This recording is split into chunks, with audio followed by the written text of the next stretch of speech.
take a moment and just allow your eyes to close.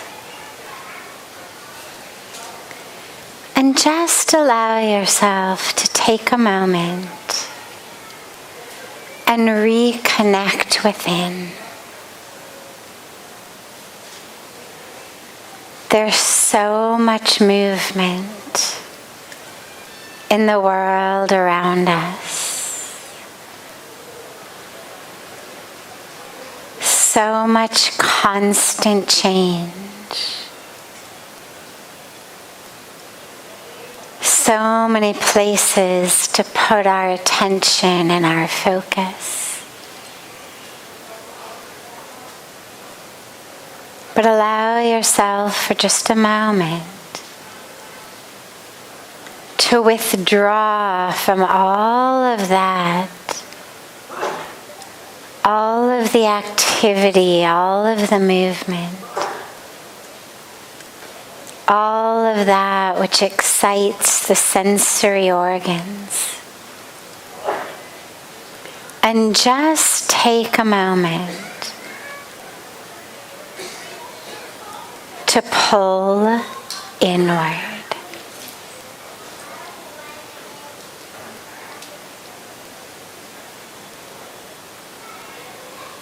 And just allow yourself for a moment to anchor and connect with that doesn't change.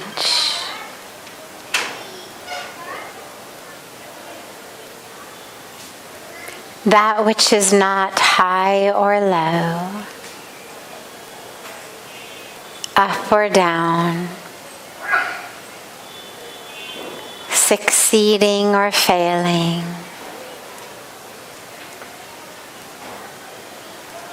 in joy or in misery.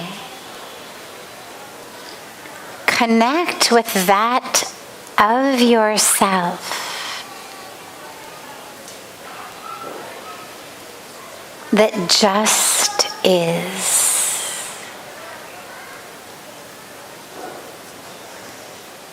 It just is. It's not happy or sad, not busy or tired or refreshed or excited. It just is. Allow yourself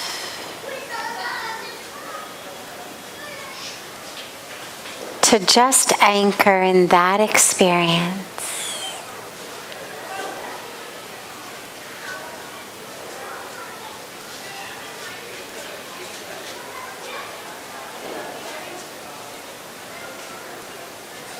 There is a light that burns within you. All that inner light.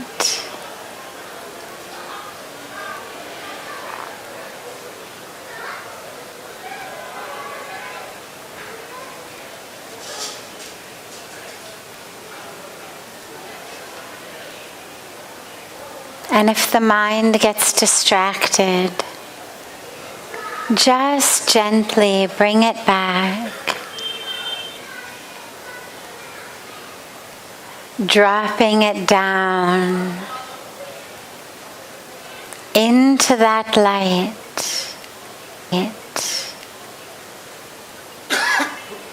Into that eternally burning flame, the Akhand Jyot within you.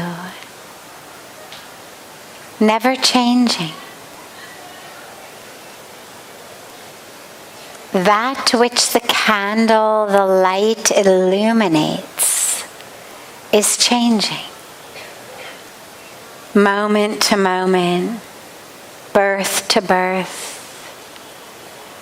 But the light itself, it never changes. Anchor your awareness in that light.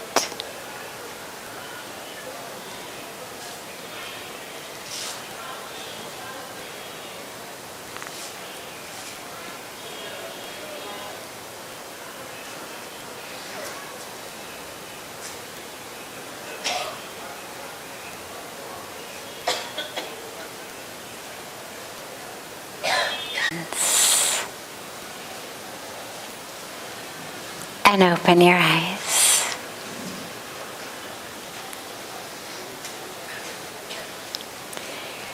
So we usually start satsang with a question that's come in advance from our family joining us from all over the world through technology. But tonight I know that we already have some questions, and since we are off to a bit of a later start than usual, I wanted to just jump right in and offer you the chance. Yes, you and then you. Yeah. The mic is just behind you.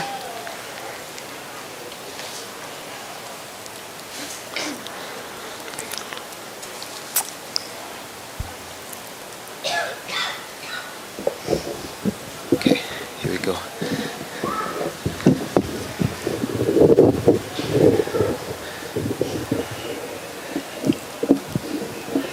Okay, thank you for taking my question.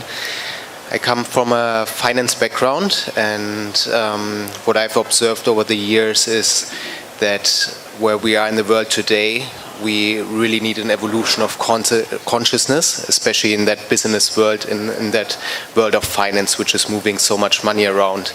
And I'm currently being certified as a meditation teacher, so part of my mission is to bring that consciousness into that world. Wonderful. And I was just asking for, maybe you have some advice, what's like a good way to approach this, to bring that consciousness into that part of the world. Yeah.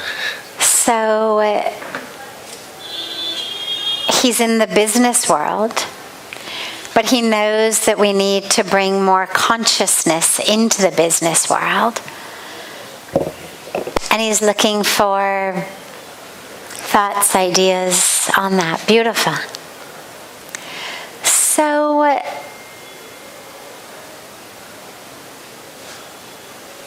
the way that business works, at the very core bottom line for those of us who are not finance or economic experts at all, is a very, very simple rule called supply and demand. Typically, the way that it works is we want something, we demand it, and whoever can supply it best, their business is the one that flourishes. We've been talking the last few nights about the illusion and the lure of this anti-aging kind of whole thing that's going on. So you take something like that. Well, there's a demand. People want to not age. Those who are able to supply it or pretend to supply it or show some sign of being able to supply something that makes people feel ageless are going to be good businesses. If you supply something nobody demands, in business they'd say that's a stupid mistake. However, business and news both have one thing in common, one interesting thing in common. A lot of times when you talk to media people, newspaper, magazines, TV, what they say is, because it's all negative news. Whatever you read, it's depressing, it's upsetting. And what they always say is, well, that's what people want. If we don't provide this negative news, people won't read it, they won't watch it. People want negative. But the truth really is that when you run a newspaper, a magazine, a TV station, any kind of news, you're not actually just reporting the news, you're actually making the news. Same thing applies a lot in business. You're not just a victim of the law of supply and demand, because business also includes a lot of advertising. Business is not just about products. It's about marketing. It's about awareness raising. It's about a creation of demand.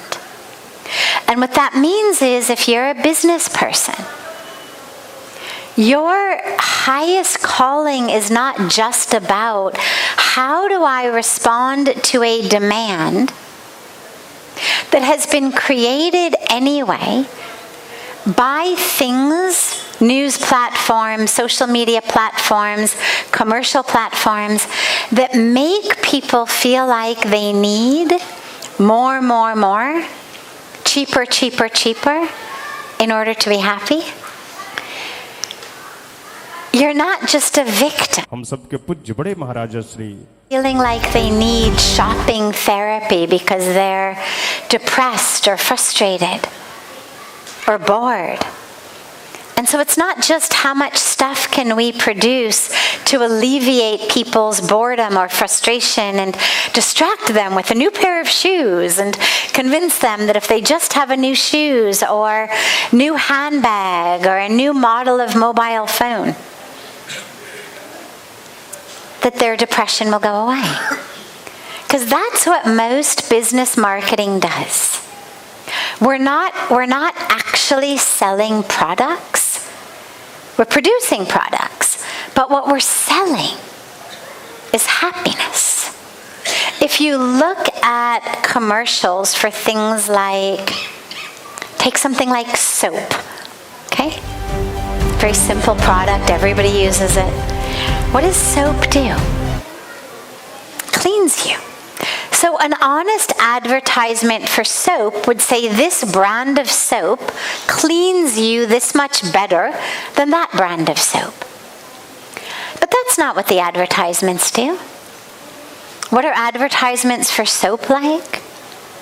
Right? You've got a beautiful, beautiful woman and she's lathering up in the shower in the morning as she's singing to herself, and then her equally beautiful husband comes into the bathroom and he also sings as he's getting ready, and then they walk out of the bathroom happy and singing, and their child has miraculously gotten himself out of bed, made his breakfast, gotten himself dressed, done his homework, made his school bag together. And the three of them walk out of the house together and it says zest, right? Now, nowhere have we spoken about cleanliness. Nowhere did we talk about bacteria. Nowhere did we talk about smell. We're selling happy families. Oh, I don't sing in the shower in the morning. My husband doesn't sing in the bathroom. It means I should now buy this brand of soap. Because then, my God, my kid's going to get himself out of bed and do his homework and eat his breakfast. We do the same thing, you look at car commercials, and they usually fall in one of two categories. Either they're selling happy families, or they're selling freedom. So those who feel too free, they always want families. So the cars are happy to sell them that. And those who have families want freedom. So you've got some car commercials that are, like a sports car type, and it's a convertible, and it's being driven off. Hair is flowing in the wind, off into the sunset. Now, again, we're not selling airbags or anti-skid brakes or fuel consumption. We're selling freedom. And if you're on the other side, they're selling beautiful SUVs where, the husband and wife are sitting together up front, very happy. And the kids are sitting in the back seat and they're singing or playing a game together. And you think, my God, my kids try to kill each other in the back seat of the car. If I just had that model of car.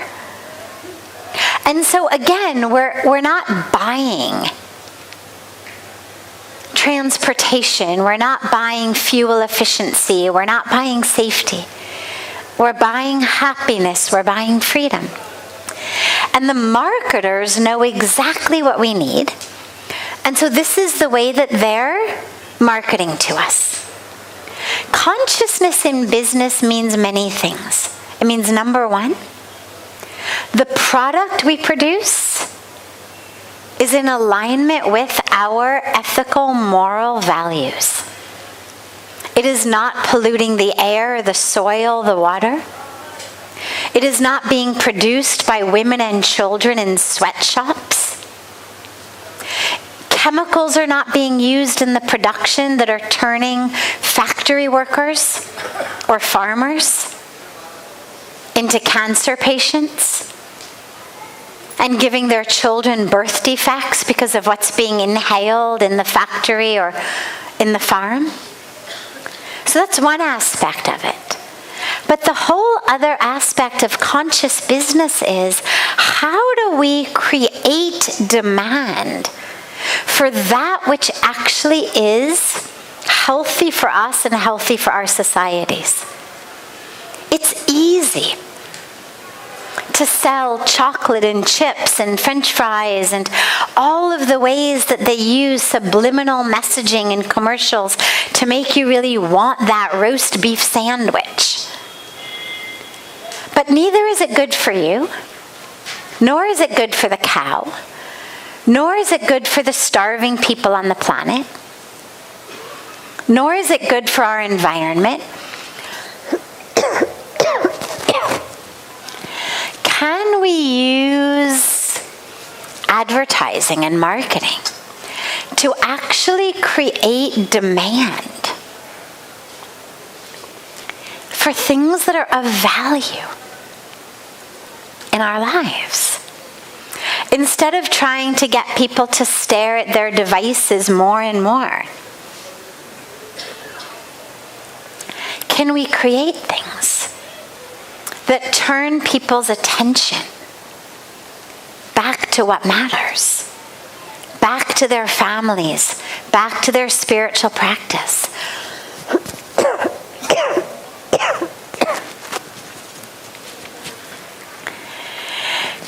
Can we market and advertise things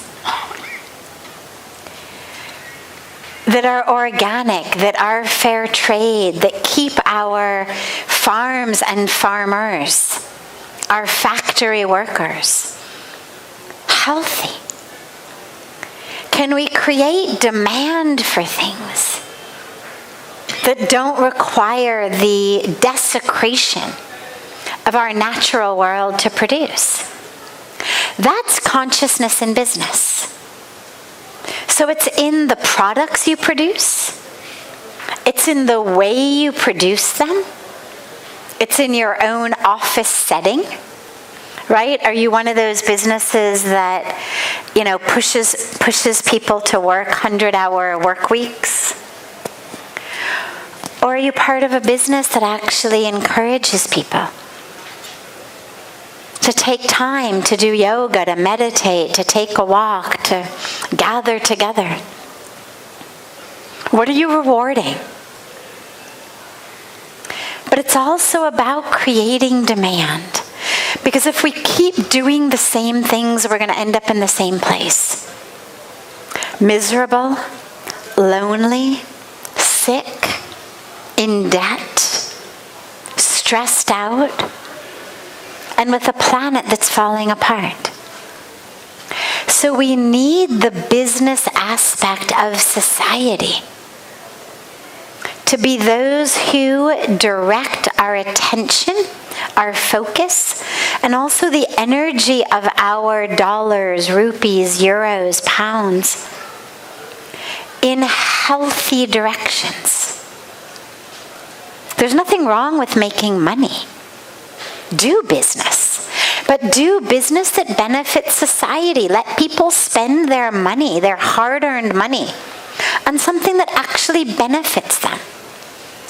You mentioned that you've been doing a meditation program to become a meditation teacher. Well, that's so beautiful. And meditation is an aspect of yoga and an aspect of what Patanjali calls the 8 limbs of yoga, Ashtanga yoga.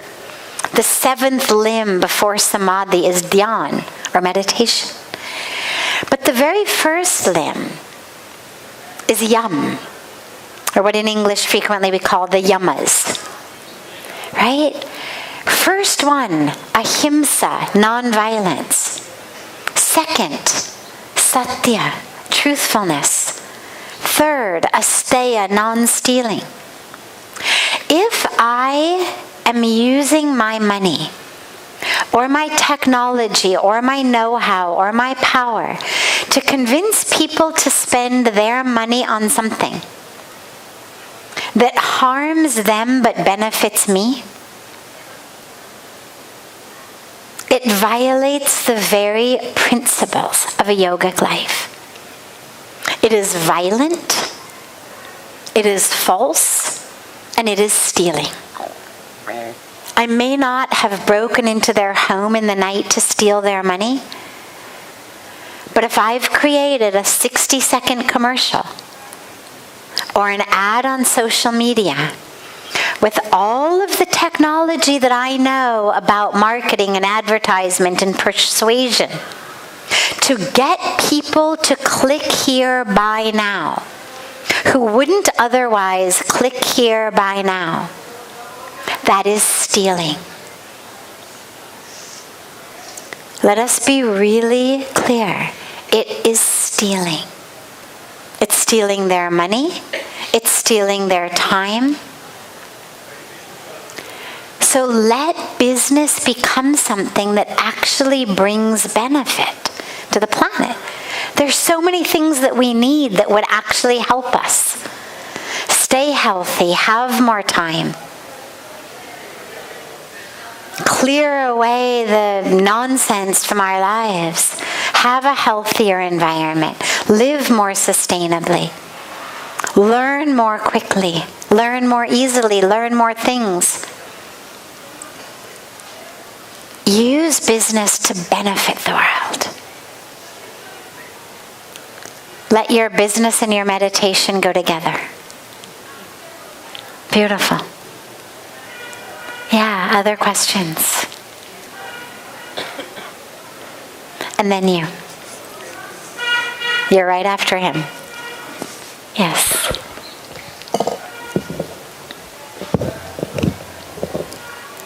Namaste, Sadhviji. It's always a pleasure to listen to you speak. Over the last 4 days since the first satsang I've attended, there has been a question that has been with me, and it's been constantly on my mind. And now just a while ago I realized that it's been pulling me away from what's in front of me, because I've been asking myself, how do I ask the right question? How do I say this the right way? So I want to take this opportunity to ask, how do we not fall into such loops of perfectionism or others that keep us mentally, emotionally away from what's in front of us? Beautiful, beautiful. Yeah, perfectionism.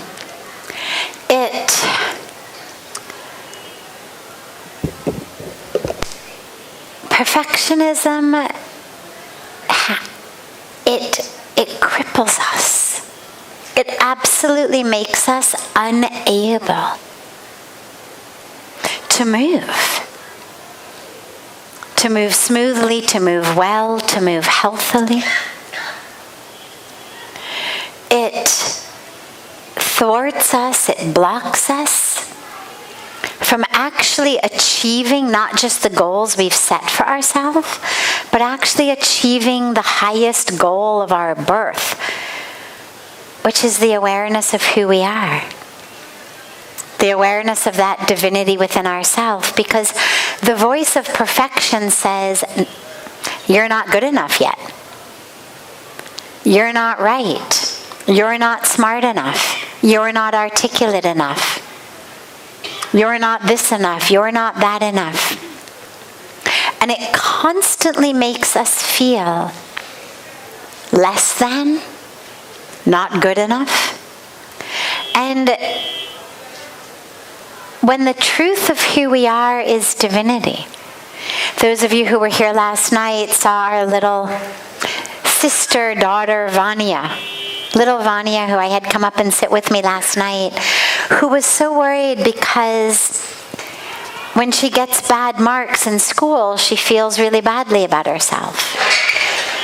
Because we've identified ourselves with the responses that the world gives us. We get an A, we feel, I'm great. We get an F, we feel I'm useless. So perfectionism is the voice in our head that essentially says, I'm never going to turn in the paper because I'm so convinced that it's still not an A, that I'm not going to let myself have that feeling of getting anything other than an A. Therefore, I actually find myself never finishing it. Perfectionists, interestingly, are not those who do everything perfectly. Very frequently, perfectionists are those who finish almost nothing because their own minds thwart them so much that they can't finish it. So it's not about, I have finally finished a perfect essay. But it's actually the voice that keeps you awake night after night, preventing you from finishing it. Because you're so sure it's not quite right.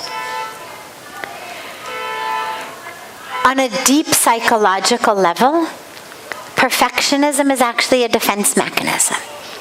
It's a defense mechanism to prevent us from ever having to face failure. If I don't turn it in, there's no chance I'm going to get a bad grade. If I don't ask my question, there's no chance everybody's going to laugh at me.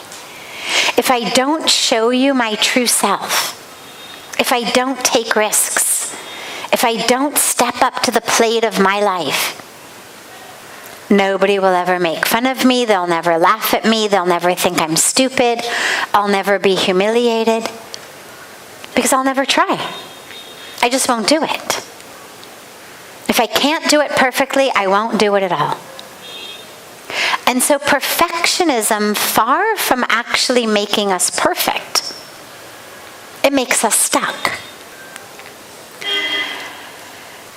The only way out of perfectionism is to actually stare it straight on, to look at it, to see it for exactly what it is, to bow to it, to say thank you for trying to protect me from failure, from embarrassment. But I'm actually much more afraid of never opening my heart.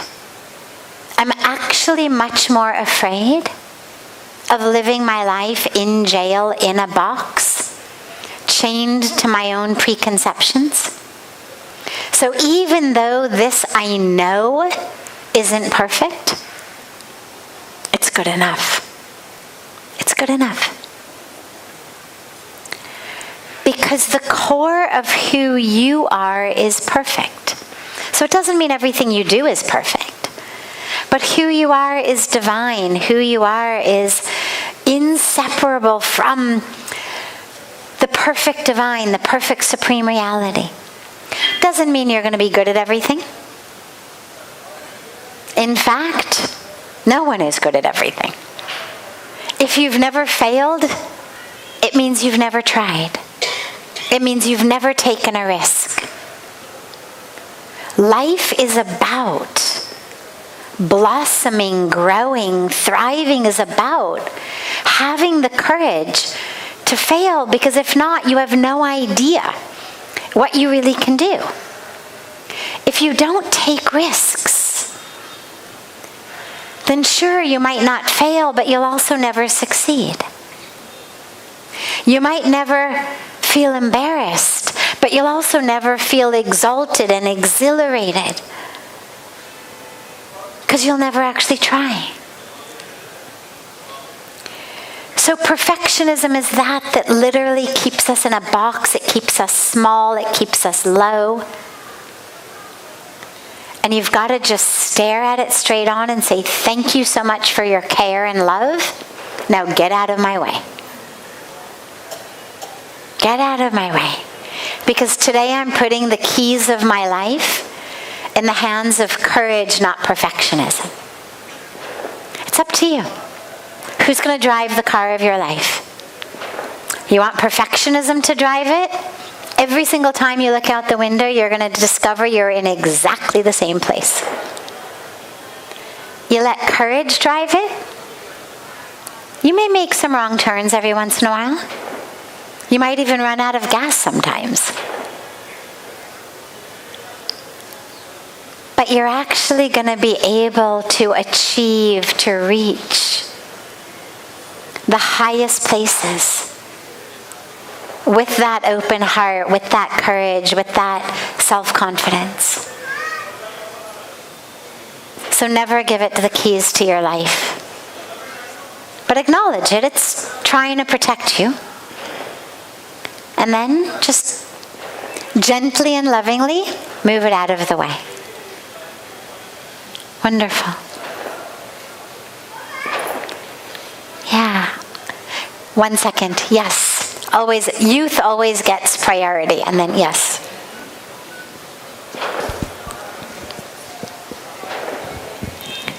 How to remain happy? Because I notice so many people overthink.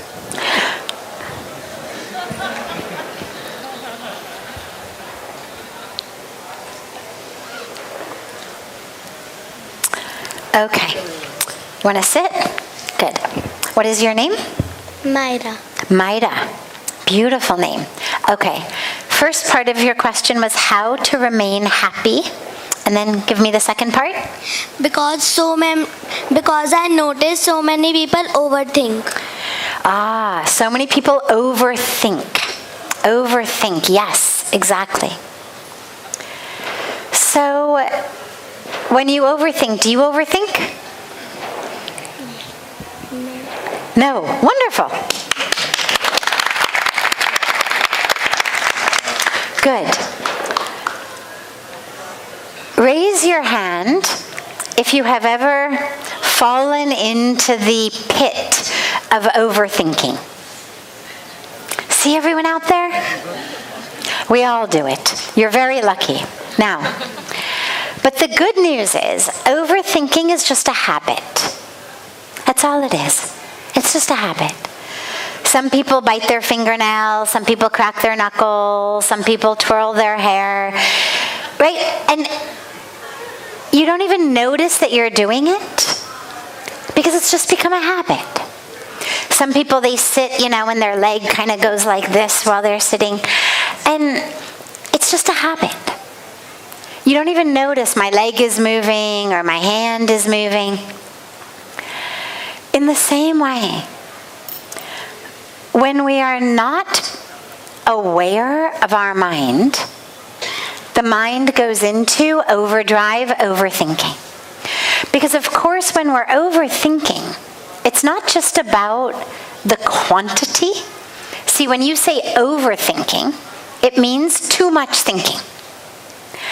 Well, thinking is not a problem as long as we can also stop it when we would like to stop it, and when mostly we can think about what we want to think about. If I'm going to sit and meditate, and I'm going to use a practice of Jnana Yoga, introspection, and I'm going to ask myself, who am I? Who am I? Who am I? Who am I?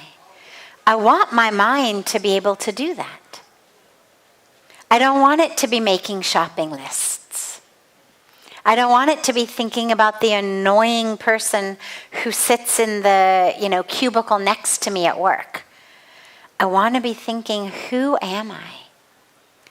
Not the one who goes grocery shopping. Not the one who goes to work. Who am I? So I want my mind to be able to follow the instructions of what you could call my higher self. And we have the ability to do that. It's not that we don't. Right now, in your mind, think about what you'd like to have for dinner. Whatever it may be. Just think about it in your mind. What would you like most to eat for dinner? Okay. Now think about what you'd like to have for breakfast tomorrow morning.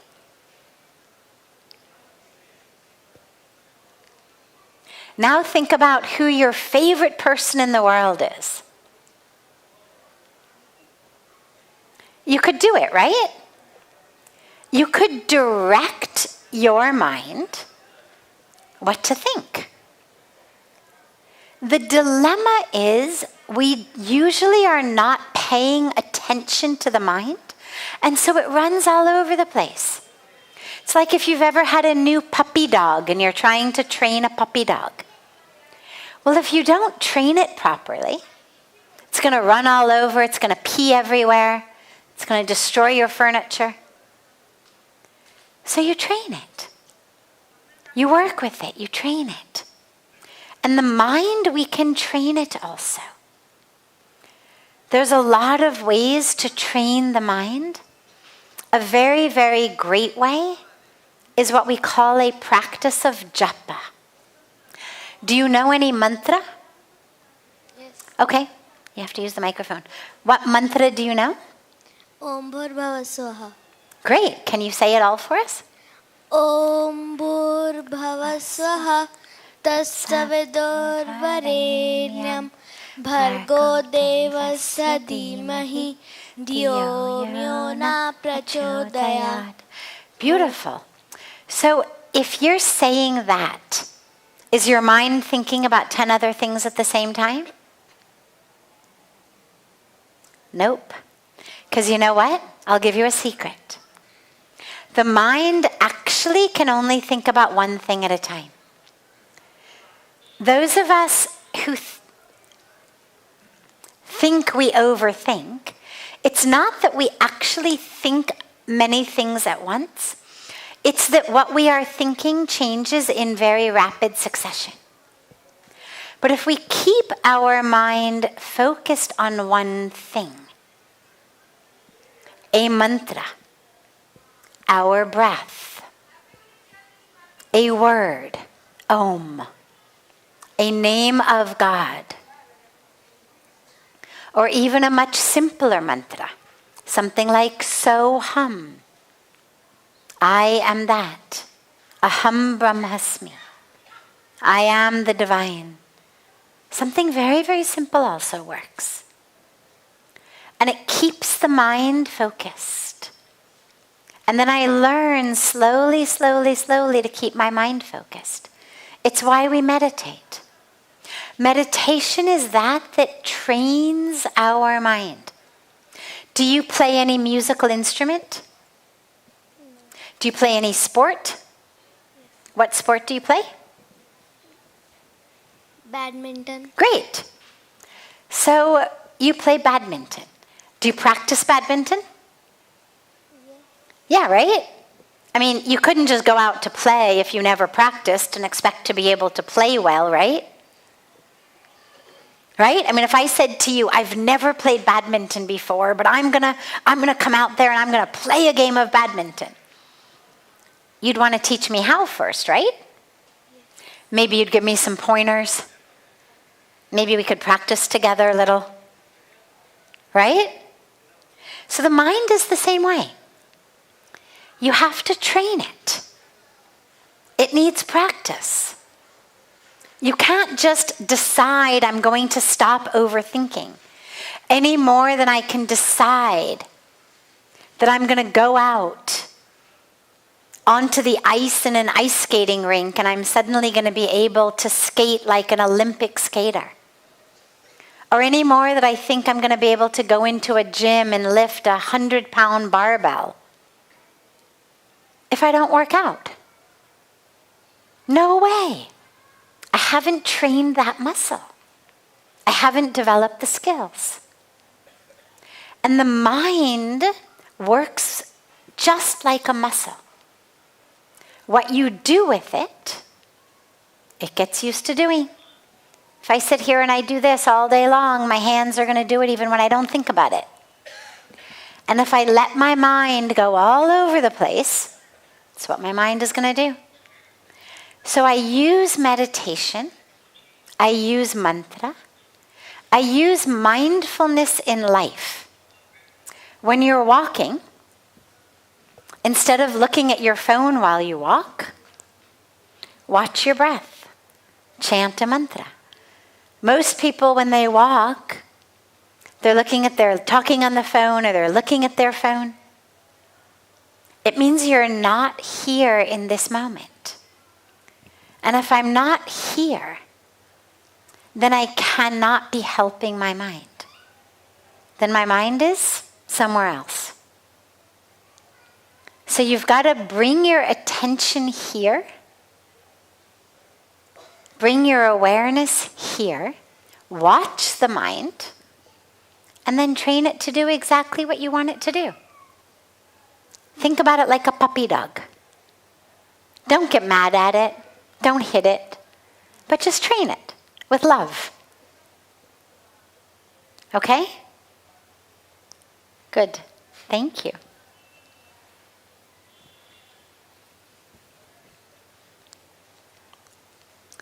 Other questions? Okay. We'll take just one more question tonight. Yes.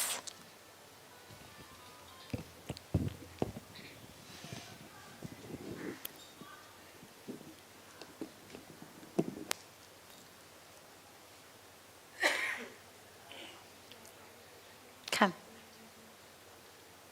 Namaste. It's my pleasure being here. Namaste. This is my first satsang session. Welcome. Yeah. Feeling very good. Like many people attended this session from different parts of the world. Yeah. My question is, what is patience? What is patience? Beautiful. Patience is an acceptance of the perfection of this very moment. It's an acceptance of the perfection of this very moment. Impatience says to me, there is something better, and until I get it, I will not rest. Something needs to be different, and until it happens, I cannot be in peace. So patience is, yes, there may be something even more perfect. And in the future, it may be here. Through what I do, through what someone else does, through simply the laws of nature. If you're patient enough, the heat will go away. We will eventually have winter again. We don't have to do anything. No one has to do anything. It's the nature of nature. If you're patient, it will rain eventually. But sometimes we're impatient for something because we're working on it. We want to get it done. We want to achieve it. Sometimes we're impatient that someone else should do something, change in a certain way, deliver something, become something.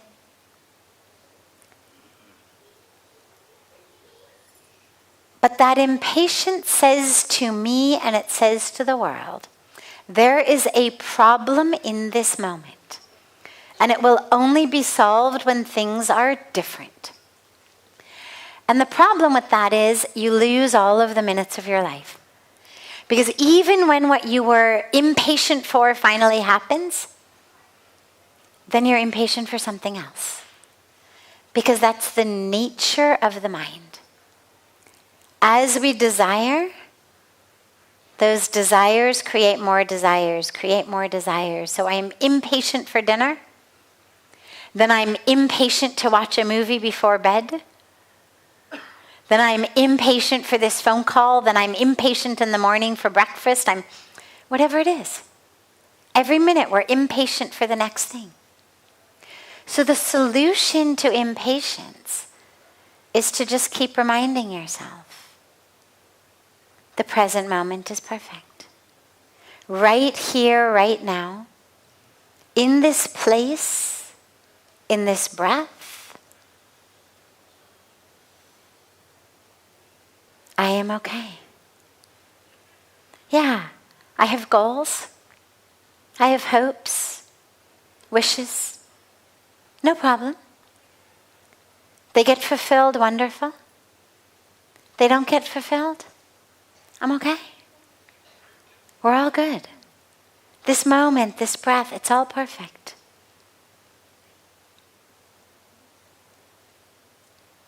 Beautiful.